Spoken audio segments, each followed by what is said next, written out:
নবী যান, কি বলে আমারে শোনাচ্ছ? এই 2 লাইন শুনি আমার ভিতরে তৃপ্তি আসে না, আরেকটু শোনাও। নবীজি আরো তেলাওয়াত শুরু করলেন, কুল আইন্নাকুম লাতাকফুরুনা বিল্লাযী খালাকাল আরদা ফী ইয়াওমাইন ওয়া তাজআলুনা লাহু আনদাদা যালিকা রাব্বুল আলামিন ওয়া জাআলা ফীহা রাওয়াসিয়া মিন ফাওকিহা وبارك فيها وقدر فيها أقواتها في 4 أيام سواء للسائلين ثم استوى إلى السماء وهي دخان فقال لها وللأرض ائتيا طوعا أو كرها قالتا أتينا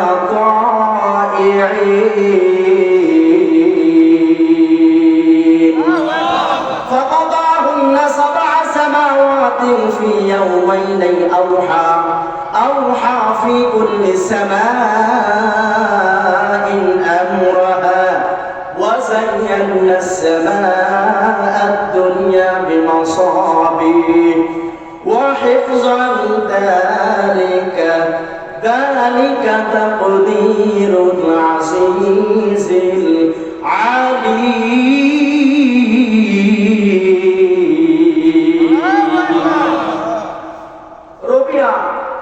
রবিয়া ইবনে উতবা ইবনে রবিয়া তিনি নবীজির কাছে পাগলের মতো কোরআনের তেলাওয়াত শোনেন। নবীজিকে বলতেছেন আরো শোনান। এদিকে সর্দার যারা তারা তো বসে আছে, আমরা একজন শিক্ষিত মানুষকে পাঠাইছি, মুহাম্মদকে এবার পরাস্ত করে উতবা বিন রবিয়া চেহারার মধ্যে 12টা বেজে গেছে। এদিকে মক্কার সর্দার দিনারা আবু জেহেল বসা ছিল, সাংলা বাংলা যারা বসা ছিল তারা তো মনে মনে আনন্দ, মুহাম্মদের মনে হয় কাজ করে আসে।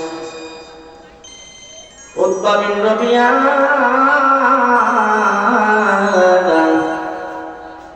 তারা তো ছিল খুশিতে আনন্দে, চেহারার মধ্যে 12টা বেজে গেছে। সকল সর্দারের কাছে যে বলে, শোনো,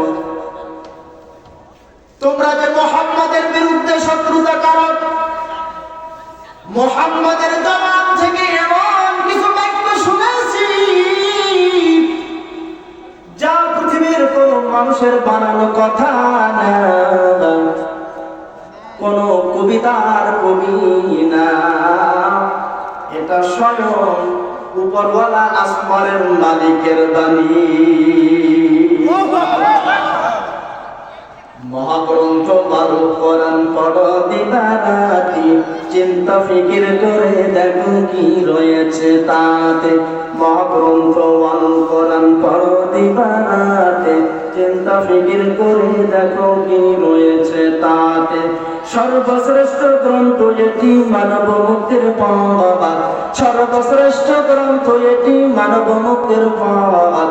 কোরআন দিয়ে করলে সমাজ মানুষ হবে সৎ, কোরআন দিয়ে করলে সমাজ মানুষ হবে সৎ। ঠিক না? আগামীর দেশ কোরআনের দেশ হবে, চিল্লাগান ঠিক কিনা? সম্মানিত হাজিরিন, উতবা ইবনে রবিয়া তিনি সকল সর্দারকে বলতেছেন, তোমরা মুহাম্মদের বিরুদ্ধে যে ষড়যন্ত্র করছো, কোরআনের আওয়াজকে স্থিমিত করতে চাচ্ছ, বন্ধ করতে চাচ্ছ, এটা কোনোদিন সম্ভব হবে না। সম্মানিত হাজিরিন, আমি কোরআনে কারিমের সূরাতুল জুমার থেকে যে আয়াত তেলাওয়াত করেছিলাম, সেটা হলো সারা পৃথিবী আমার এবং আপনার সকলের, পৃথিবীর সমস্ত গুনাহগার বান্দার জন্য বিশাল মহা ঔষধ। আমাদের সমাজে প্রত্যেকে আমরা যারা আছি, অসুস্থ হলে আমরা ডাক্তারের শরণাপন্ন হই।